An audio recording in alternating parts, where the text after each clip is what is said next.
Hello everyone and welcome to another Friday conversation.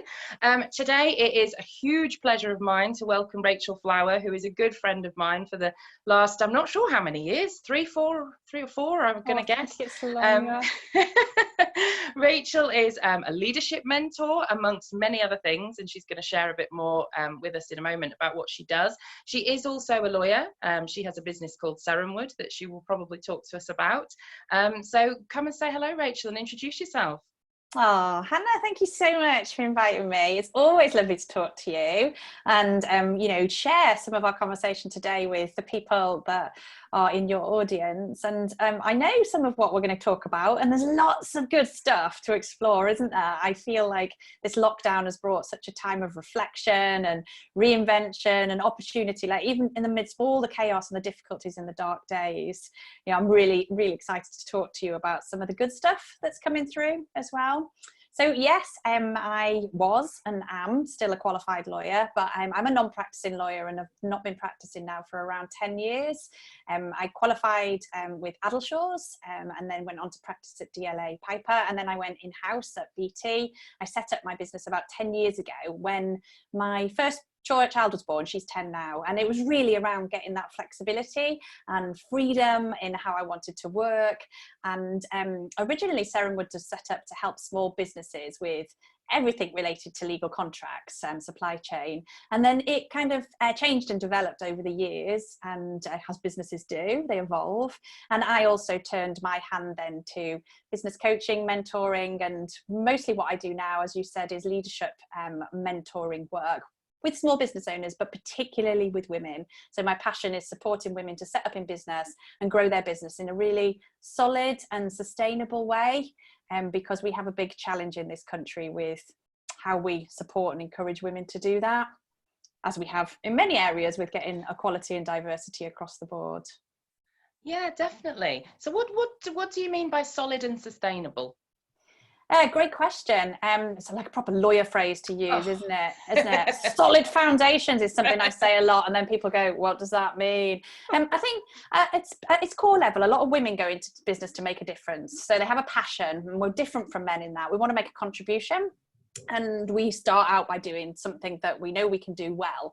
And what happens is, for a variety of reasons, such as lack of funding, lack of a good mentor, lack of solid trusted resources, lack of self-belief actually, and confidence in yourself, we start to just stagnate, or more importantly, women can give up too easily on their business. So the value that I really love to bring, because we know through our legal training and all these amazing experiences we have when we work in big law and big business, we get this big rounded commercial view, don't we, of what it takes to succeed in business, that most new business owners, particularly women, don't have.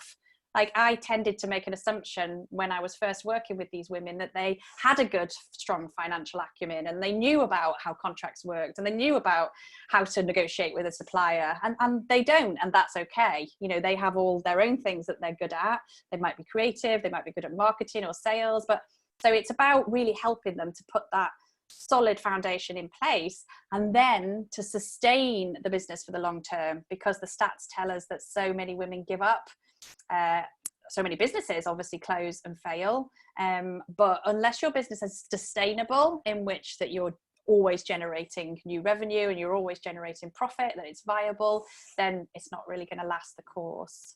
So that's what I mean in a nutshell. Yeah, absolutely.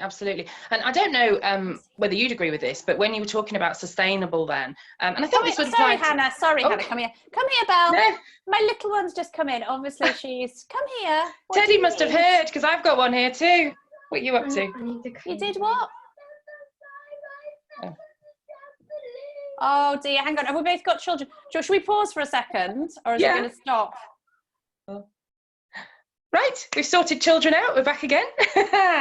So we did actually say when we were planning this, didn't we, that likely as not we'd be keeping it real with kiddies in the background. That's how it's been, hasn't it? Of course it is. 8 weeks now, trying to work with the kids in the background. Yeah. Virtually impossible, to be honest. Well, some days better than others, I suppose, isn't it? But it is that poor chap, the BBC guy from ages ago with the child coming in. I mean, we laughed at him. He became famous, I think, as a result. But now it's all of us. Absolutely. Absolutely. I mean, he's a good example because he didn't, what we just did obviously was stopped and paused and put our children kind of first. And that's that little clip was he tried to carry on, didn't he? And he was like pushing the child out of the way, and then the mum scooted in the background and got a hold of him and took out, and he's like trying to carry on. And I think that's been our challenge, hasn't it, for so long, you know, particularly as women. We tried to go into that alpha way of not letting our children be, you know, an impediment to our career, not letting them get in the way of what we want to do with our life and our business. And, you know, certainly a lot of the leadership that I've been teaching in the last 2 or 3 years is about enough of that. You know, it is as important to be a parent, if not more so, than it is to be making a success of your job and your business. And, you know, to be a bit cheesy about it, but the cheesy ones are the best. You know, you're not going to be lying on your deathbed looking back thinking, think of that amazing deal I did in work, I'm so proud of it. You know, you're going to be thinking of your loved ones and your family. And I think that's a really important thing about lockdown. As I said, when we just started chatting, you know, all the amazing things that are coming out of the lockdown experience, for me, it's been beautiful to see so many people's eyes opening about what matters, what do I really care about, even being faced with your own mortality and the possible loss of loved ones, you know, so much room for personal growth in there, which is my passion. And yours. I mean, I agree so much with that, because even my own journey from working from home, which was actually my next question to you in a moment that we'll come on to, but you know, so 8 years ago I started working from home, and I think I've shared this on one of the other episodes, and my sense of what professionalism was, and you know, a professional lawyer means you don't make it clear that you're at home, you certainly don't make it clear to clients that you've got children around. That would be unprofessional.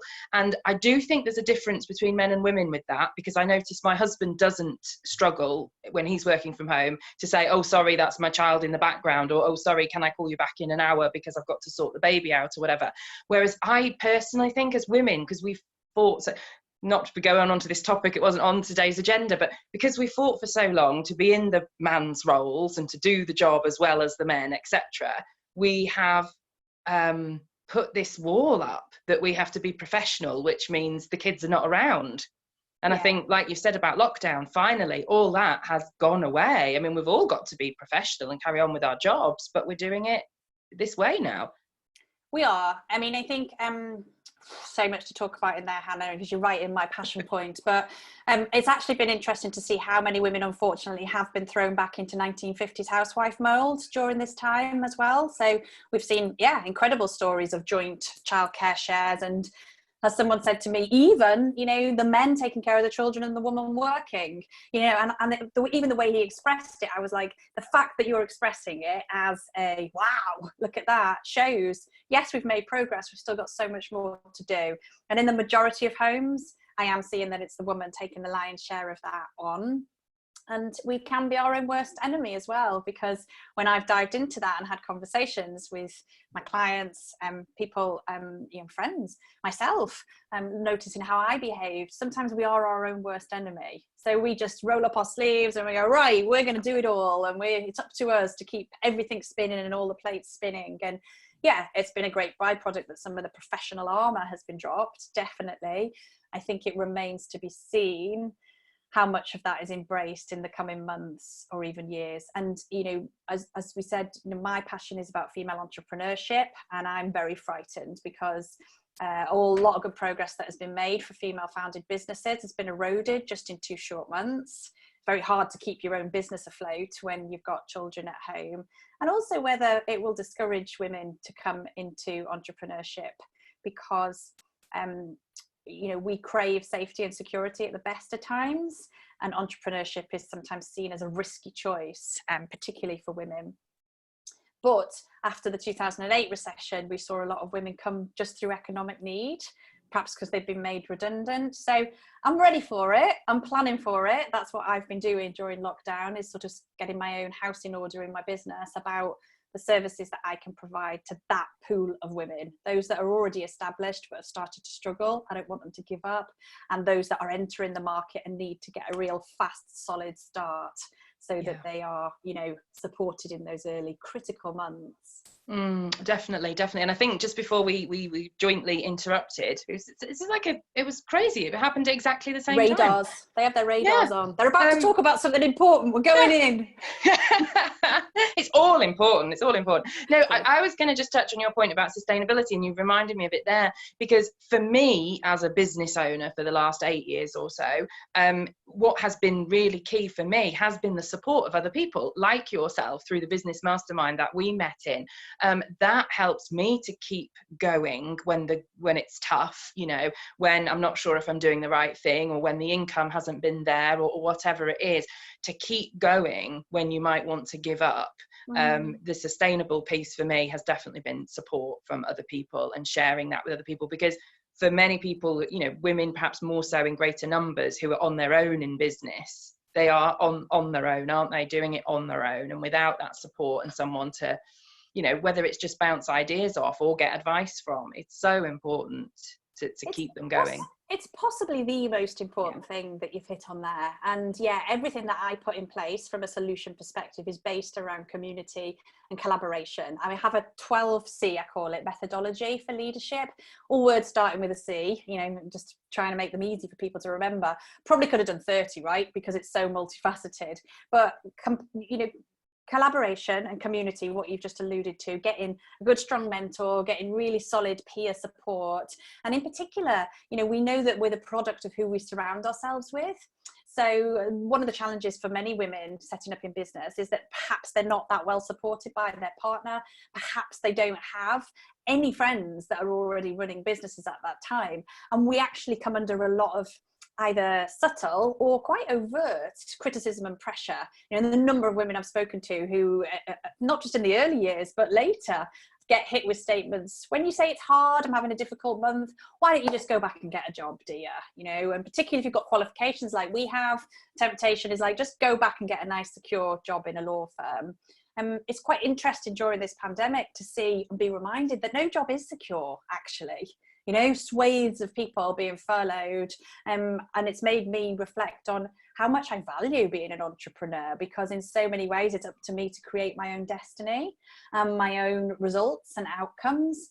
But that sense of mindset that you're referring to, by being surrounded and supported by a group of people, is absolutely critical. And then it comes into things like being inspired, getting your hands on the right resources at the right time. I sound like Boris Johnson, doing the right things at the right time. Accountability and really healthy challenge. So amazing things we get from peer support is, in a supportive, safe space, somebody that goes, that's good, but what about this? Or you promised you'd do that last month. Let's talk about why you haven't done it yet. Massively powerful. And it comes back to your working from home question. So many women in business end up working from home because we're trying to get flexibility around the kids. And the immediate byproduct of that is you end up isolating yourself and you're immediately lonely. Disastrous, So technology can really help to connect us, but we need to get back in the room at some point. Yeah, we do. And you and I talked about that. One of the first things we talked about, actually, wasn't it? Was about we both miss that energy of a room. We both like presenting, training, all those sorts of things. It is one of my absolute favourite things to do. And yes, we can do it online, and I'm doing quite a bit of it online. And I know you're doing some as well, but it's not the same. It's not the same energy as having those people in the room, is it? It's not the same. And, this comes back to human connection.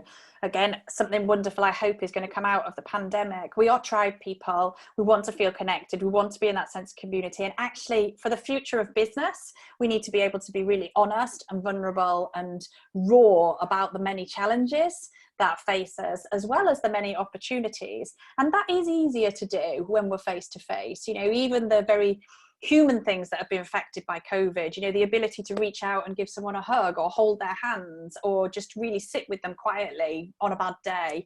And the energy, like you say, of being in a room training and facilitating, they're incredibly powerful tools of human connection. And I think we all entered, well, you and I very used to working on Zoom, not new tools to us, but those people that entered and really bravely took on these tools very quickly got jaded. Because it's like you get so tired on Zoom all day, energetically, it's a completely different kettle of fish.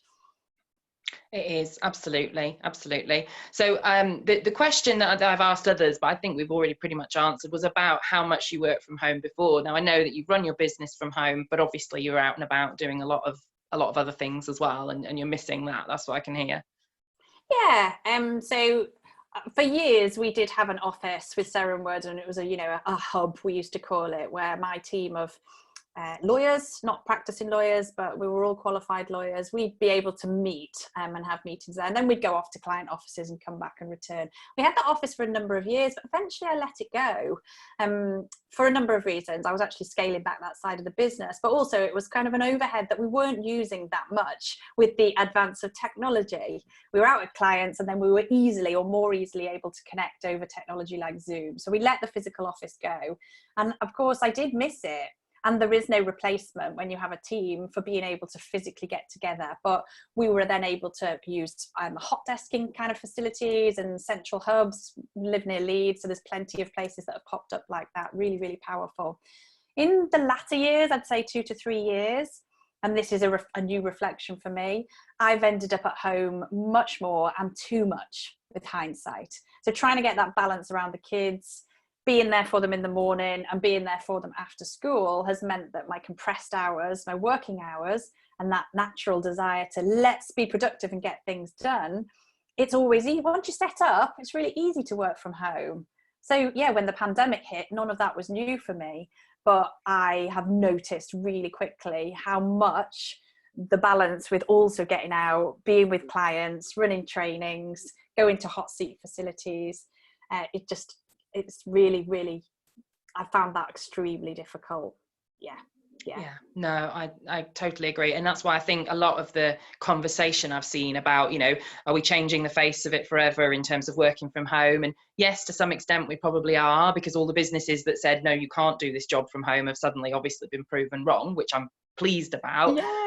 Yay, absolutely. But I don't think any of us want to be at home 100% of the time. I've yet to speak to anybody that wants to do it all the time. I go into my office about once a week, and I miss that so much. And I work in the coffee shop at least once a week just to get out and be around other people and have a change of scenery.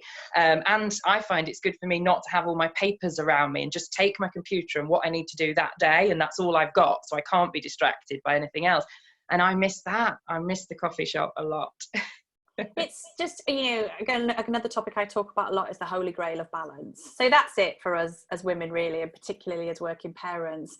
And I don't really like the word balance, but we can't ever find a better one. It's like everything in moderation. And when I left the security of, I was in a really, really well paid job with, a large company working in-house, and I left to set up my own business. And I vividly remember a conversation where they were trying to persuade me not to go, and all the different ways that they would make it flexible for me over the years.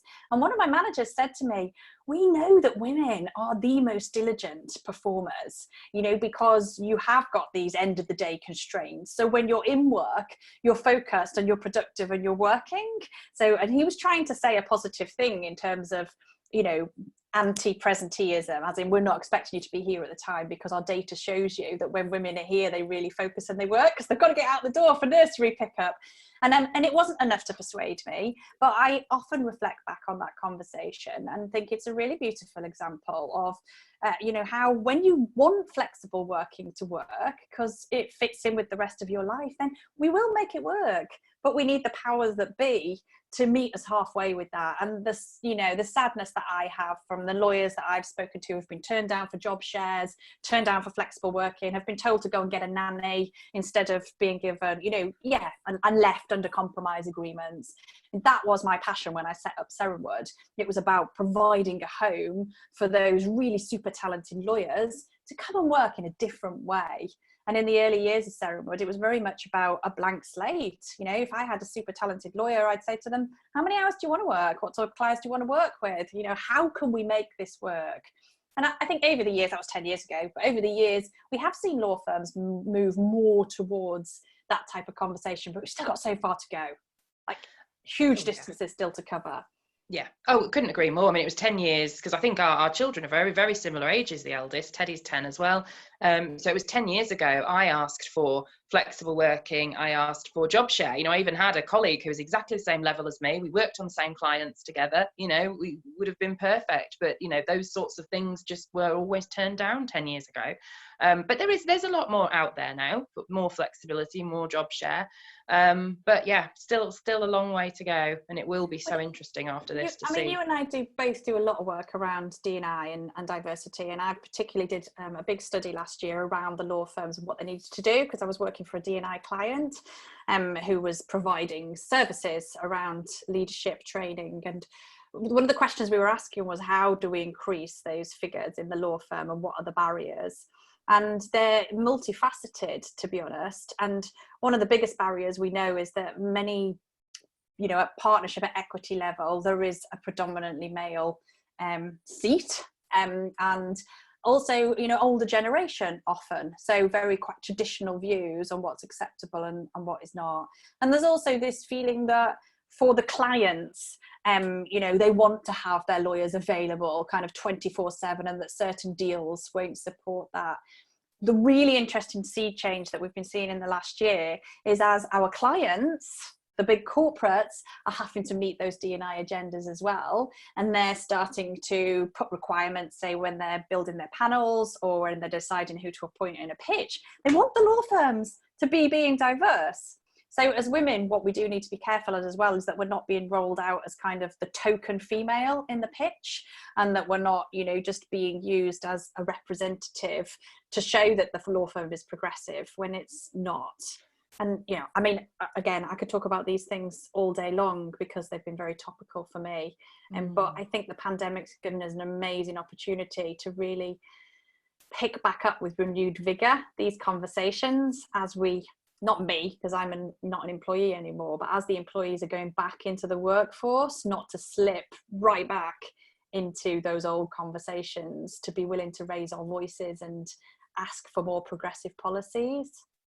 Yes, definitely. Something I do feel really strongly about, as you know, is doing these things not just for a tick box, not just because we want to look good to clients who are looking at panels or tick the right boxes, but because there's a genuine desire in the firm to look after people, to want them to stay, to be, it's a bit of a buzz phrase at the moment, but to be the firm of choice. If you've got really good people out there looking for firms, then all the recruiters are saying to me, these are almost the top agenda for people, not money particularly, not even just asking. Flexible working was all they were asking for before, but now they're asking, what are your well-being systems in place? How are you looking after people?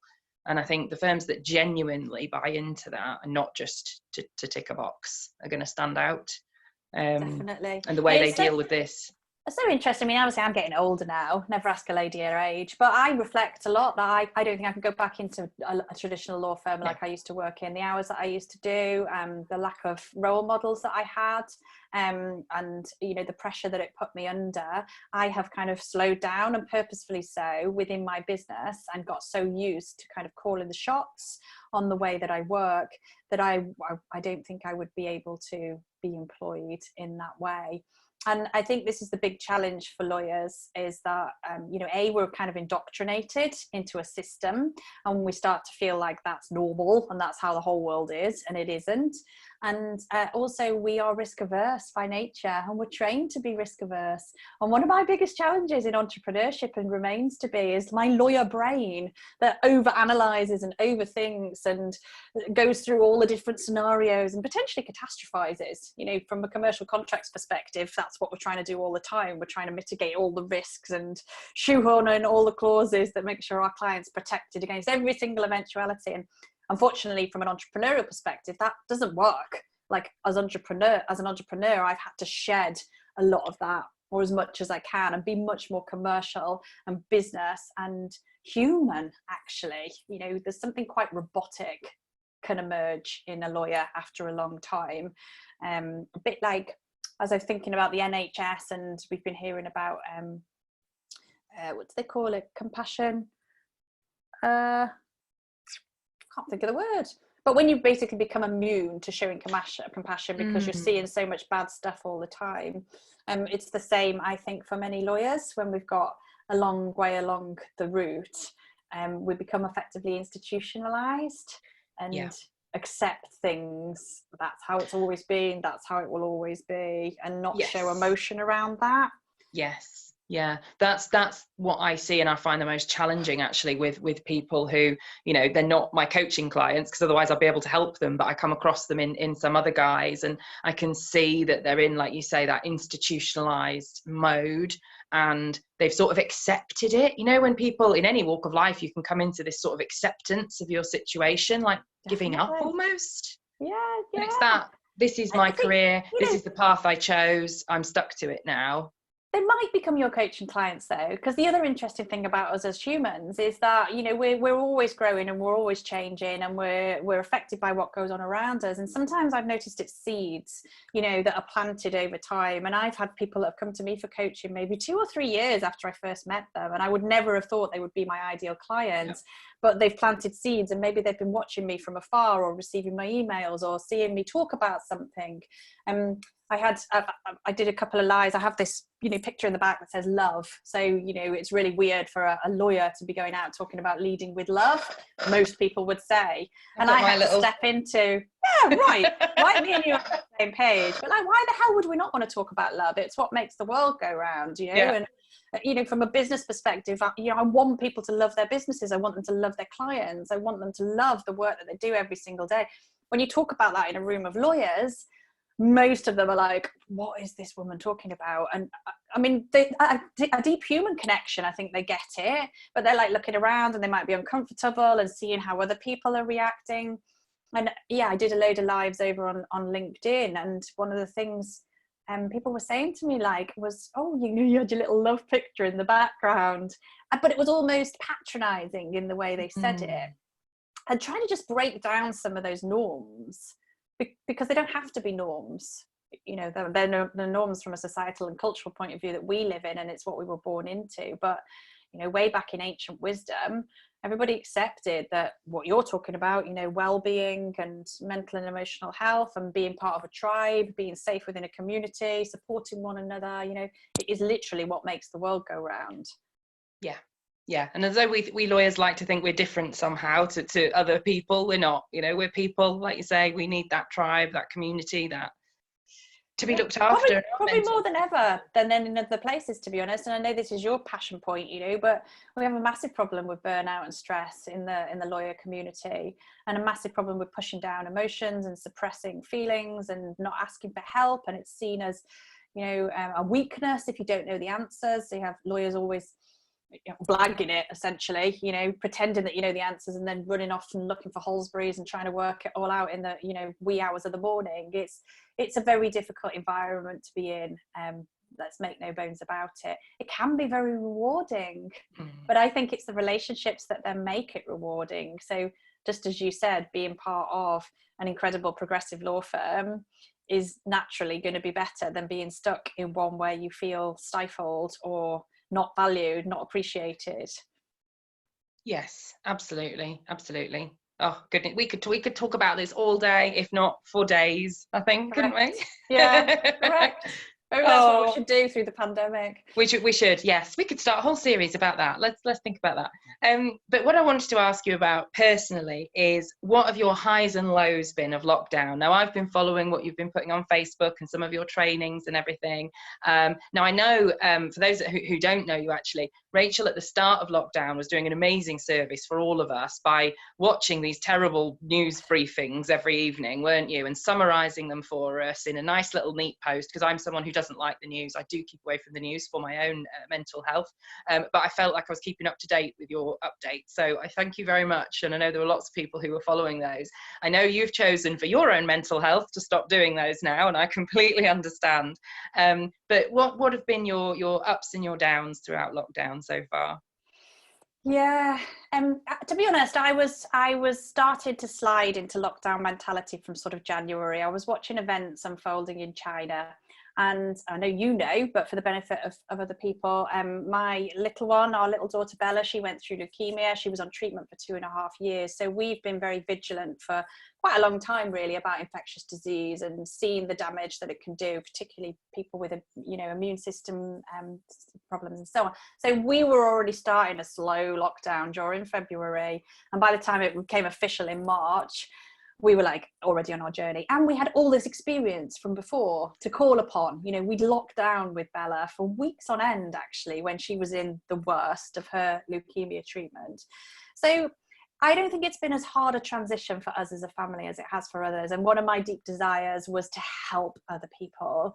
As ever, that's my default position. And what we did notice is everybody went to their default position. So if you're ordinarily an anxious person, you became more anxious. If you're always an angry person who likes to talk about conspiracy theories, then that's what you'll go off and talk about. And if you're a server, like I am, you're looking for ways to serve. And I think one of the low points in the original Aftermath was that I felt so helpless. I made the choice years ago between being a lawyer and a doctor, because those are the two choices that you're given when you're an A-grade student. I hate the sight of blood, so I was like, oh, all right, I'll become a lawyer. It's the same for me. It's the same for many of us. But this was probably the first time ever that I've wished I was a doctor, because I had this deep desire to be on the front line and really making a difference and saving lives, essentially. And so my #flower news was like just a tiny effort in that. Like, I was serving my clients, obviously, and serving people with commercial contract, business related issues. But I looked out at my friends and saw them plunged into the darkness of something I'd already experienced, and thought, how can I help them? Right. Number one tip, do not go on the news. So, and I'm a lawyer. Like, we're brilliant at summarizing facts, aren't we? So people used to say to me, oh, you must have taken you ages. Not really. It's a superpower. We can sit in a meeting, can't we? And do a summary like in real time, send it out. And I think you forget how these gifts that you have that other people don't have, and we tend to underestimate them.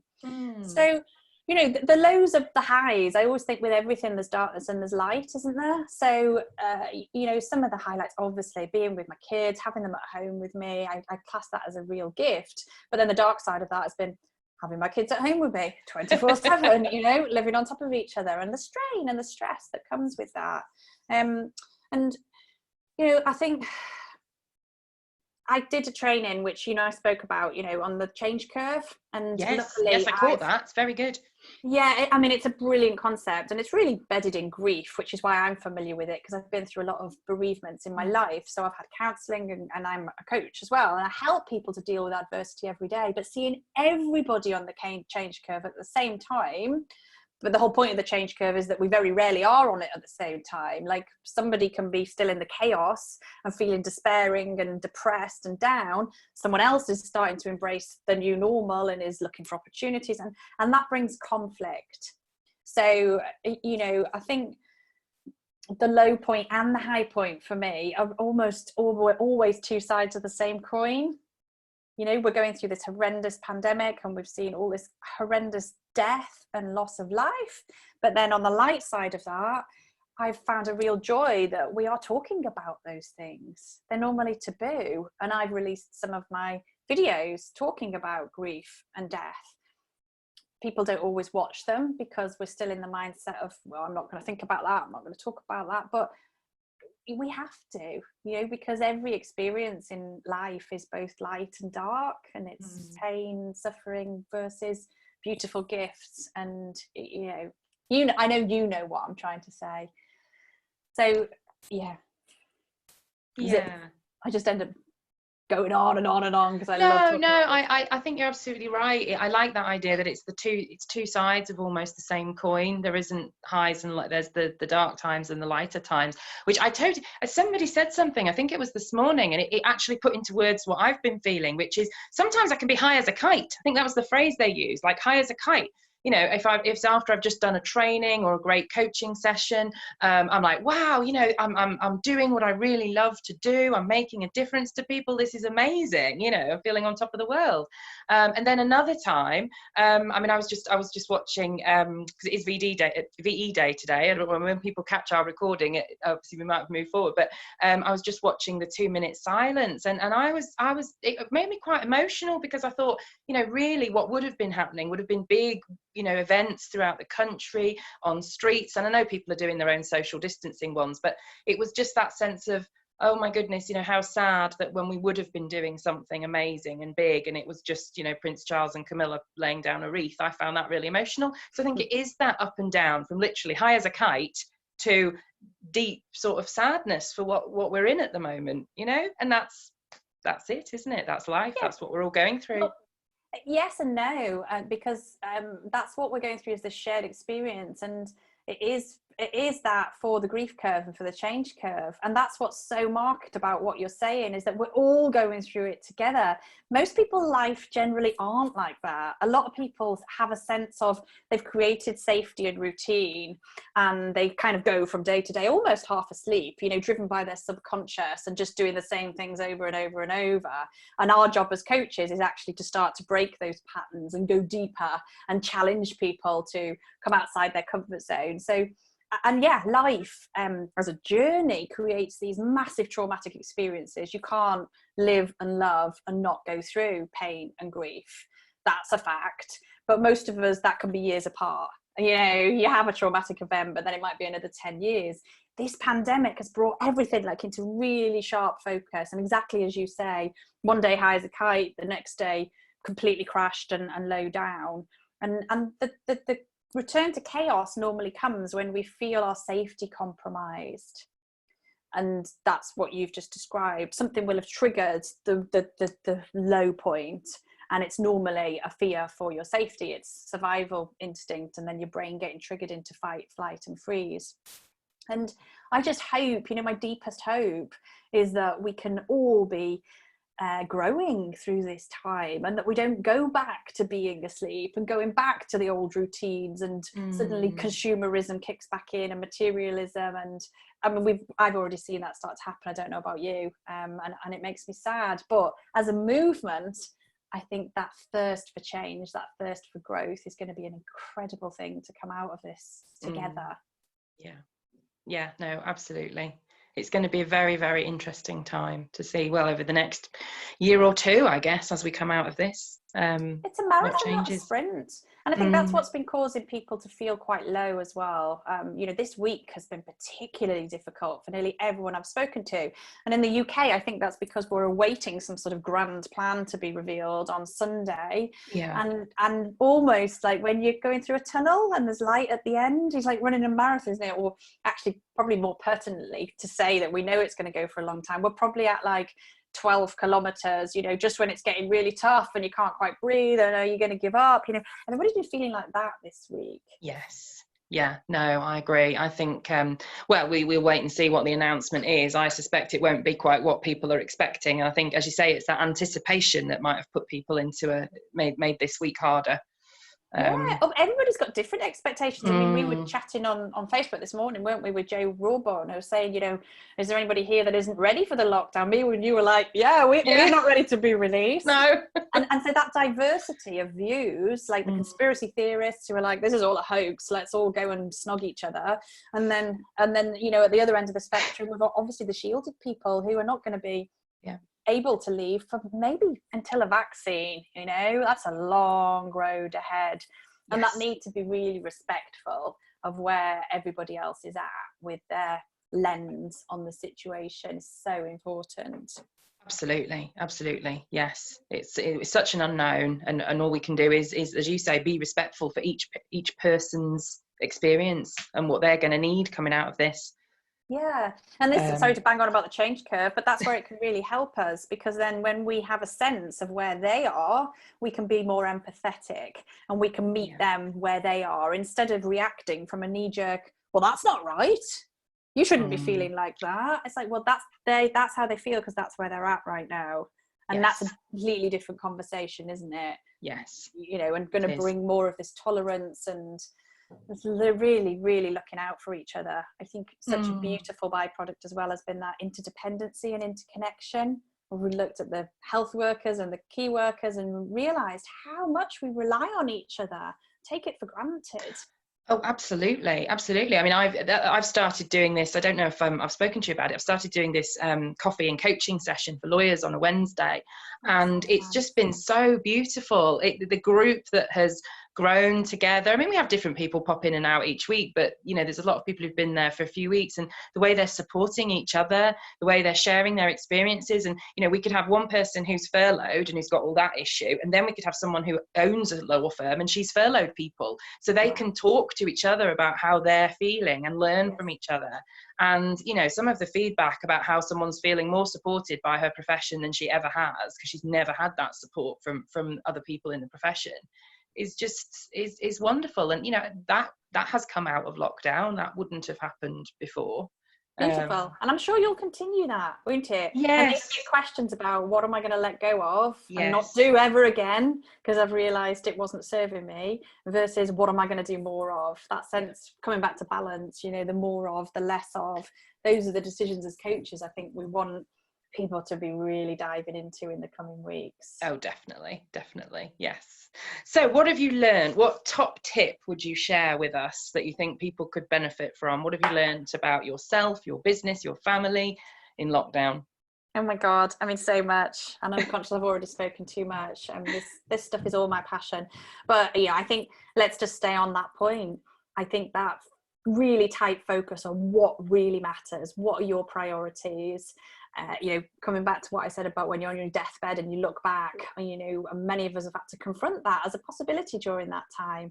Many have lost loved ones, you know, suddenly and before the end of life. And these are really tough topics, but the gift in there is always that it forces you to step back from the day to day, from the hamster wheel, from the roller coaster, and as I say, from being asleep, and ask yourself what really matters. What do I really care about? Who do I really care about? Which relationships are precious to me? What's the impact I want to make through me turning up in my job or in my business every single day? So for me, just that massive fire. The fire's always there, but sometimes it's more of an ember, and then, you know, somebody blows on the ember and it's, you know, they're pissed on your bonfire essentially. But, you know, I've felt that fire growing in the last 2 or 3 weeks. You know, my passion is about empowering and supporting business owners to succeed and not give up. And my content's been, you know, just coming out of my ears and recording video, and that's beautiful, but you have to let it be. You know, I've kind of done enough personal development to let that happen and to feel it come in, and it's really, really powerful. And you know, the thing I'd love people who perhaps aren't doing as much personal development in the day to day is whether they can let some of that creativity and let that inner passion and that inner purpose, if they can reconnect with it and listen to their inner voice and start to make different choices and decisions, that would be awesome, wouldn't it? That really would be awesome. Yeah, that would. That's a fantastic note to end on. Thank you so much, Rachel, for coming to join me. It's been fantastic. Ace. I love talking to you. We've had so many lovely face-to-face experiences, haven't we? Spent time together, and I really miss that. It's been lovely to talk to you. It's just not the same as sitting, as we have many times, side by side and putting the world to rights. So absolutely, we can do that again soon. We will do it again. Yes, we will. Oh, well, thank you very much. I'm just going to stop recording now.